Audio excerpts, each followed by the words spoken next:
net.tv. Part 2, 9:35 on the East Coast. Our bumper's running. We are running late, but it's going to be worth it. We're streaming, we're recording and all that. Starting countdown to Studio 33 Alpha.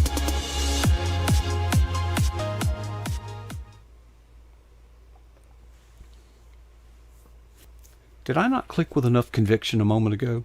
I said we're going to start with Studio 33 Alpha. Folks, you all know Rachael Colby. If you don't, you're about to find out. But she has been on a road trip, and she is here to tell us about the trip, but more importantly, about some of the things that the trip has meant, not only to her, but some of the people that she interacts with, some of the people that we know. Rachael is coming to us all the way from the beaches of Jamaica. You see them behind her, right? No, born and raised in Jamaica, but that's actually at Cape Cod Dune where I'm coming from. And you took that picture with your camera, right? No, sir. I painted my closet doors with that so that this room would not feel so tiny. Okay. Beautiful work, Rachael. Many did not know, I bet, that you were an accomplished artist, but we find out all about it. Okay, we're going to take a whirlwind tour, or you're going to take us on a whirlwind tour, and I'm going to try to guide, but we may have things a little bit out of order, but we're going to cover all the important points. It all started when, who hatched the idea for this trip anyway?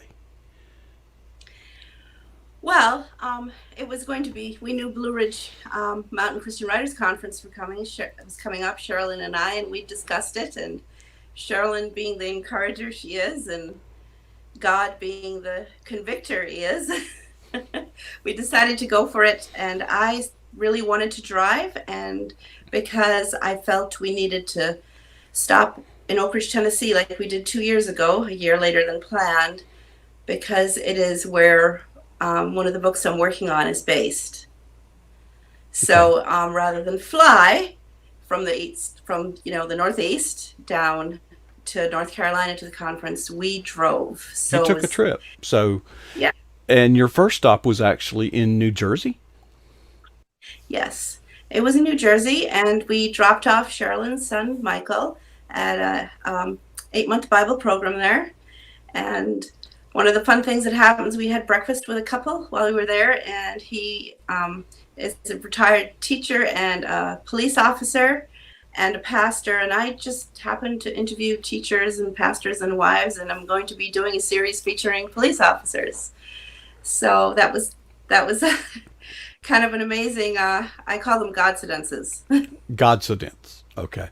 Yes. You said you're going to be doing a series. Now, folks, I'm putting this website on the screen, and you can write it down, because if you're like me, I don't spell tattoo often, but this is my understanding, the correct spelling of the word tattoo, and it's tattooitonyourheart.com. Is this where you are going to chronicle this meeting that you just spoke of? Yes, I hope to interview, coming soon, not yet, a series with featuring police officers and their families, and the goal is to hopefully have representation from every state in the U.S. So, welcome nominees. Every state? Yes. Are you kidding? No. Why think small? We serve a big God. It's all out of my reach anyway, so I may as well go big and pray. Okay. So, of the 50 states, how far along are you on that? I've collected a few names. I don't have them in front of me. I have a few names and working on some, looking for some specifics. Right. Because I also would like all ethnicities represented as well as different ranks. All right. So you got 49 out of 50 already, right? No, in the back. Not more than that. I'm not talented. Okay. Well, from New Jersey, it's just a short drive to Pennsylvania, but Pennsylvania is really not, New Jersey isn't on the way to the Writers' Conference, so you kind of took that detour. But I guess you had to go through the state of Pennsylvania, didn't you?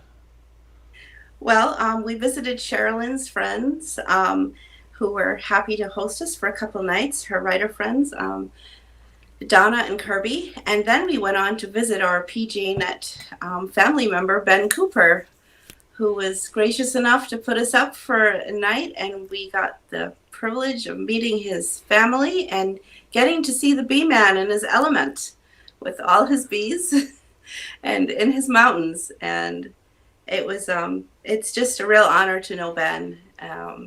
He's a writer friend, he's an encourager, and just a blessing to spend some time with him and his family. So did Ben show you the craft of and let you exercise, working with the bees yourself? Oh, he demonstrated. I'll be putting up a blog post with some pictures, but I wasn't going to get that close. I just watched. Okay. Well, it was about faith. You have faith. I have faith in Ben to be the bee man. Get in a swarm of bees and act like you're not learning jujitsu or something, karate. I don't know how I would behave in that.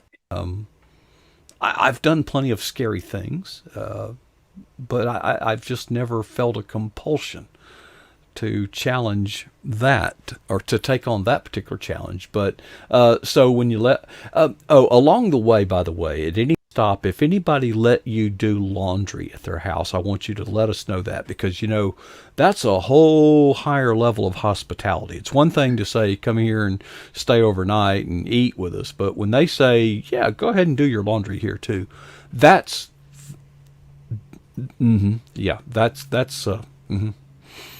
pretty serious. That would be just before the conference. That would be Joyce Glass. How long did you stay with Ben? I think you said. With Ben. Whom? With Ben?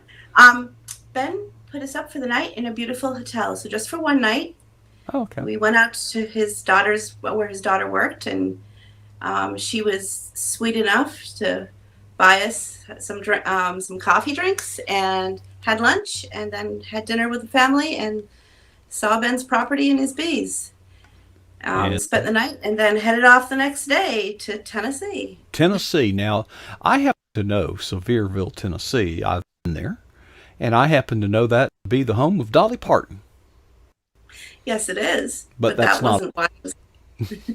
No, it is the home of my father-in-law's best friend, and his best friend and co-minister of Chapel in the Hill in the 60s, and they were civil rights activists together.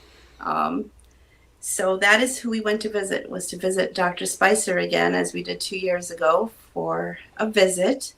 And I got to meet and interview some of his children for the first time, and interview his son-in-law, who is a teacher and who remembers things from the Oak when they pastored in Oak Ridge.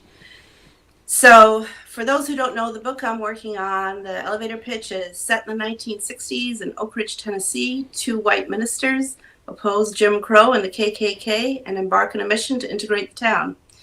So one of those was Dr. Spicer, and the other my father-in-law.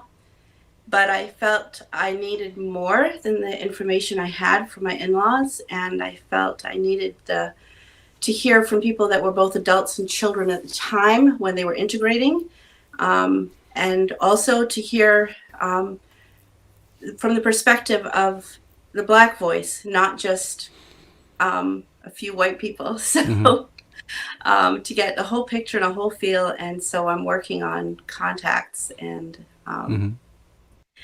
finding people, hunting people, and finding people to help. Now, where was this picture taken? That was in Pennsylvania, and that was a long garage there for parking your horse for the Amish who were at Walmart. That's in the Walmart parking lot, or at the property next door, or what? That's the Walmart parking lot, and it was very long. They could have housed several carriages and horses. You can't make this stuff up. Walmart has, in their parking lot, Yes. a barn for your horse and buggy. And there's a sign there that it's only for horse and buggies. It's not for automotive. Do you know the maintenance? There's a little extra maintenance required on that type of garage than the others. Oak Ridge, you've already told us that your father and another pastor, I believe. My father-in-law and his best friend were pastors there. Right. So in the 60s, and we're part of helping integrate Oak Ridge, Tennessee. Oak Ridge, Tennessee is where in the 40s, where the nuclear bomb was developed in order to end the war. It's otherwise known as the Secret City, for a little back info there. So in Oak Ridge, we had a private tour with the Oak Ridge town historian, Mr. Ray Smith, who is also a writer, and also with the African American historian, so I could learn more about what I'm writing about and come to a better understanding. You'll be hearing more from Mr. Ray Smith in the future. And Mr. Ray Smith also just happens to be a police chaplain, which fits in so well with my police interviews, as I've been looking for one of those too. Being white and standing up to the likes of the Klan, we may talk about that today, but at the time that was serious business and very much risky. It was, but it cannot be compared to what our Black brothers and sisters had to endure at the hands of the KKK and Jim Crow. So, if we do nothing and say nothing, when you're called to stand to speak, you become part of the problem. And my in-laws and Dr. Spicer and his family weren't ones to sit aside. They were ones to do things. My father-in-law went to seminary with Andrew Young, who's Martin Luther King's sidekick, if you will. Protege. Yes. And so they weren't ones to just acknowledge a problem and not try to help, to be some part of the solution. And they figured the risks were worth it. So, well, and the risks, I hope to capture all of that, as well as, everything that others went through involved in that. When we think about the risk, we think about, the clash, the physical confrontations, between opposing parties and, street riots. And, we think of those risks. But there's another cost that I became aware of when I watched Remember the Titans, when lifelong friends have to part ways over this. Did your father-in-law or any others you spoke to talk about that emotional cost in their families and friends? Off the top of my head, I'm not pulling anything. I mean, I can think of one incident where there was a whole lot of people that weren't very happy at my father-in-law's prior church when he brought up integration. At Dr. Spicer's, prior church. But I don't think that would matter. I mean, it would be sad, but it's more sad that their true friends don't just walk away like that. And if that's the reason to walk away, then hey, go find some better friends if you can't change their minds. On a lighter note, where are the Oak Ridge boys actually from? Okay, now you're out of my league. Are they from Oak Ridge, Tennessee? I would guess so, right? Google it. Okay, let's take a little break. And here we have a group photo. And I know that this is not in Sevierville or even Oak Ridge, Tennessee, but I see several familiar faces there. What brought all this together? That was taken at Blue Ridge Mountain Christian Writers Conference, which is in Ridgecrest, North Carolina, on Black Mountain. And that is our own Stephanie Pavlantos, who's both part of Healthy Faith Chat on Twitter and part of the PGNet family, and Sherilyn, who we all know, Joyce Glass, and, well, Doug Carter, the one and only that keeps us informed on the world. Yeah, he's got a little growth on his upper lip there that I don't recognize, but I just thought I'd throw that one in, just to change the pace.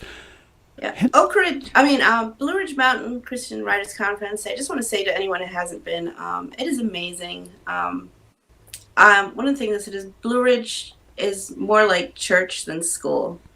It is absolutely a spiritual retreat and recharge, as well as an incredible learning experience and a chance to just fellowship with, other writers and, believers in Christ, and it's amazing. One of the next stops is Henderson, North Carolina. Why'd you stop there? Did you run out of gas? In Henderson, North Carolina, well, that was actually before. That was we visited we visited Holland Webb, who's a podcaster and a writer, author, and he's been on PJNet also. Yeah. And Joyce, we were staying with Joyce, so we drove an hour and a half past Joyce's to Henderson to visit with Holland and have dinner with him, and they will be becoming business partners in Joyce's, I believe it's the Right Coach business. So look forward to hearing more about that. And the wheels started turning with a conversation at dinner that night. So that was really kind of another coincidence, if you will, I guess, right? So you were there when this business venture was launched, so to speak. Yes. Okay. Sherilyn and I were, and well, Joyce and Holland, obviously, right? Yeah, I'd hope. Yeah. Okay. Let me go to this picture because I recognize one of these fellas, but that's Doug Carter, and the other is Norma Poor. Norma Poor is a writer and a good friend of mine. She, we met as part of the Jerry Jenkins Writers Guild in 2016 or 17, I believe. I think Norma joined in 2017. And Norma was at the conference, so we took Norma and Doug along to meet Barbara, our very own Barbara from PJNet. And one of the interesting things was I was in the car getting hotel reservations since we were taking a detour to go to Roanoke for a surprise trip to visit someone else. And I was watching Doug and Norma and Barbara and Sherilyn interact from the car. They got out ahead of me. And as I was watching, and I'm looking at Barbara, and we'd never met before, and it was just an amazing thing because it just felt like there's my friend, like we already knew each other. So I guess, God links hearts, right? So is that on the porch of like Cracker Barrel or? Yes, it is on the porch of Cracker Barrel. I just had a feeling that might be the case, because if Barbara's involved, there's a good chance it'll be Cracker Barrel. just a wild guess, maybe I could be wrong, but did we talk about Hickory, North Carolina yet? Yes, we did. That was meeting with Barbara. Okay. And having that time Oh, spent with duh. her. Yeah, I should know that. Who are these two? Oh, I don't know, two goons, two crazy writers. That is Sherilyn Bisbano, writing coach, great encourager, and author. Now, the two of you covered how many states together? We covered 15 states plus, 15 stops, 7 states plus DC in all on the trip. Over a period of how long? I think it was about 14 days, and we still love each other. Yeah, I was going to say, and we didn't even fight. That is the real test, because it's one thing to hang out in a chat room, chat on social media. It's one, but when you have to coexist with one another for 14 days, trapped in a little box called an automobile. Who drove? Sherilyn drove. It's all because Sherilyn's so sweet. And actually, the only time it was a little tense, a couple times he got lost and when the GPS wasn't working coming off the mountain. But it was interesting because a lot of this was undecided till the last minute things we do. And my word of the year is adapt. And I certainly had to do that. And you know what? It was okay. I was okay with it. And I realized that it was, that it's not just me having to adapt. It's like God working that in me where I'm learning just to lean into him. Far from where I need to be, but it was a lot of adapting, but Sherilyn's amazing. I have driven in my life well over 1.5 million miles, never had a ticket of any kind. But when my wife and I are traveling, she drives. I just sit in the driver's seat with my hand on the wheel. Okay, I just and and sometimes I have to remind her that I've driven 1.5 million miles. I've never been lost. I've never run out of gas. There's just something about being trapped in a car with people that, well, gets on your nerves. It's the real test of friendship. Anyway, there is, and I'm saving the Roanoke story for the end if you're okay with that. Okay. There is this amazing picture. That is the Natural Bridge, and that was on our way to Skyline Drive in the Shenandoah National Park, which is the route we took home after Roanoke. And we saw the sign. Sherilyn saw the sign on the side of the road for Natural Bridge, and she's like, "Call Doug and ask him if we should stop there." And I'm like, "No, we are on a time frame. We can't do this." But she said, she called Doug, and Doug said, "Definitely stop." And I was like, "Oh my goodness, we're on a time crunch here." But little did I know, did either of us know that, didn't even realize that there was a waterfall there. And one of the things I begged Sherilyn on this trip is if we could please stop at a waterfall, because I just felt like I needed to be around a waterfall. Now I realize I need to be out around a river too. There's something very restorative and peaceful about that. And I had been craving that for the last year. And there was that serendipity stop, and there it was. There was my waterfall. Okay. Well, it is a beautiful picture and a beautiful place, I'm sure.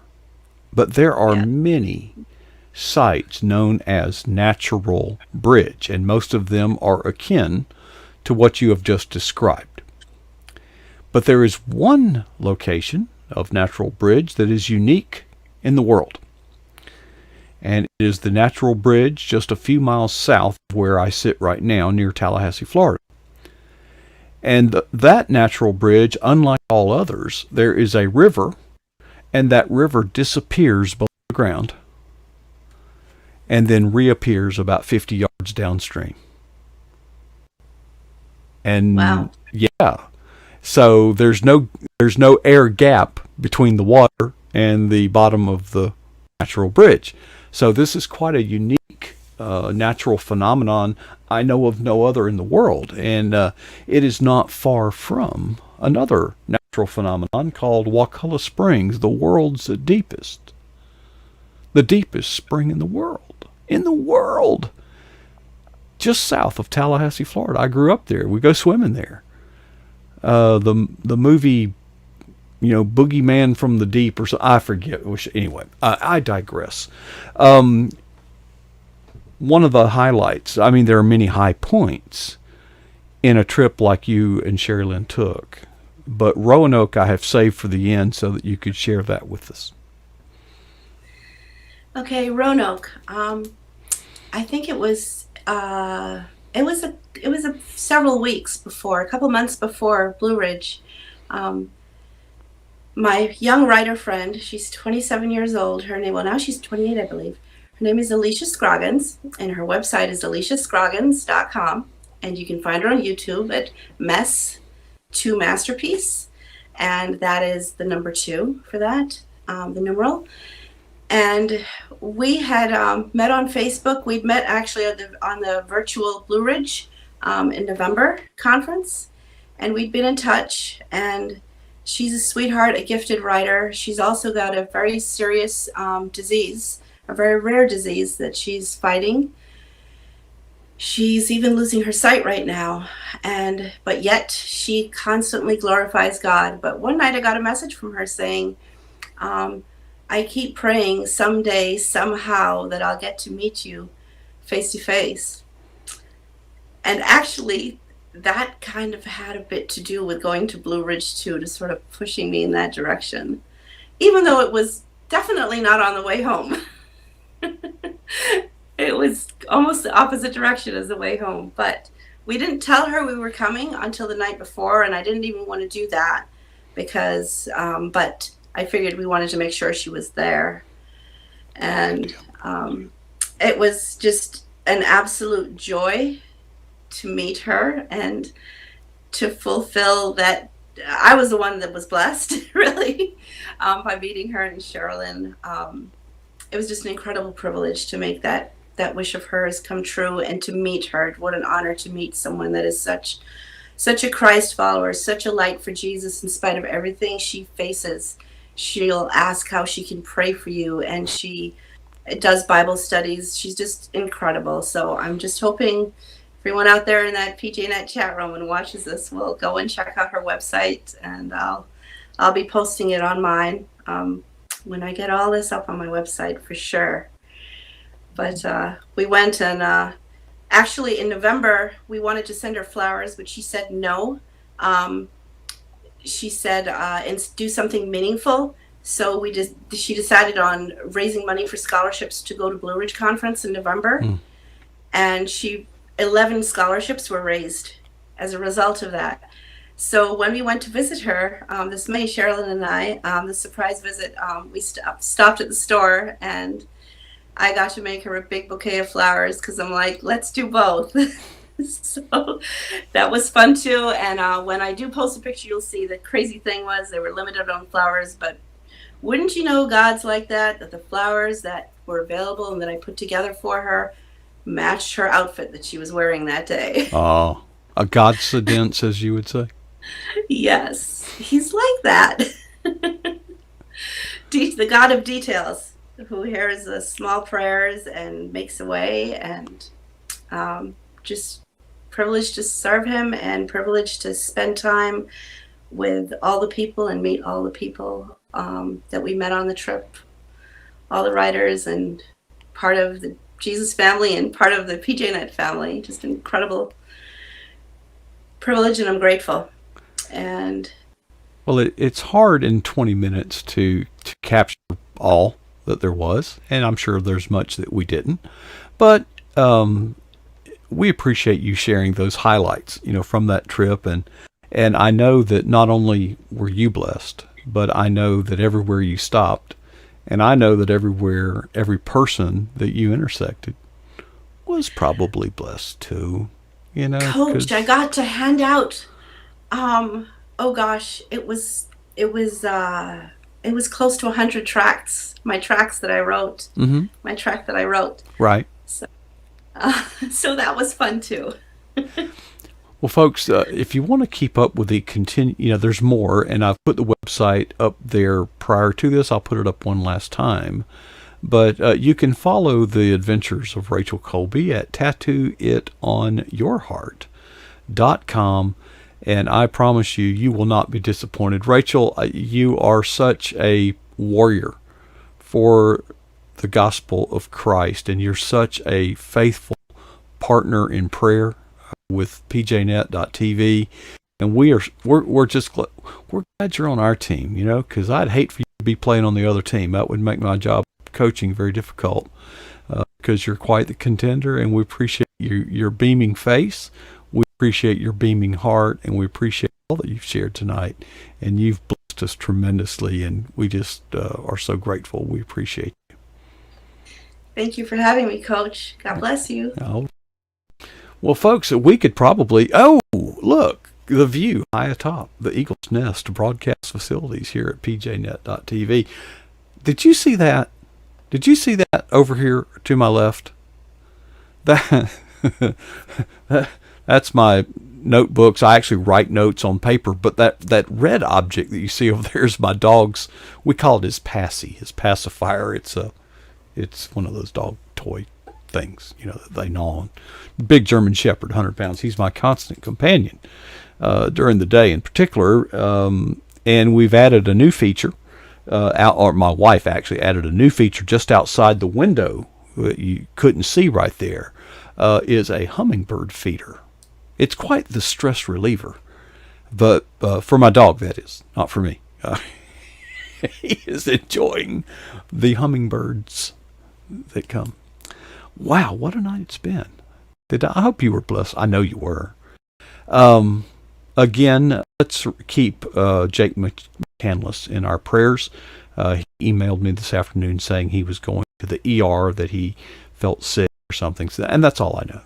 And I just asked him to please let us know. We will miss him. Well, we missed him tonight, but he'll be back next month about the same time. And a lot going on. Appreciate all of you.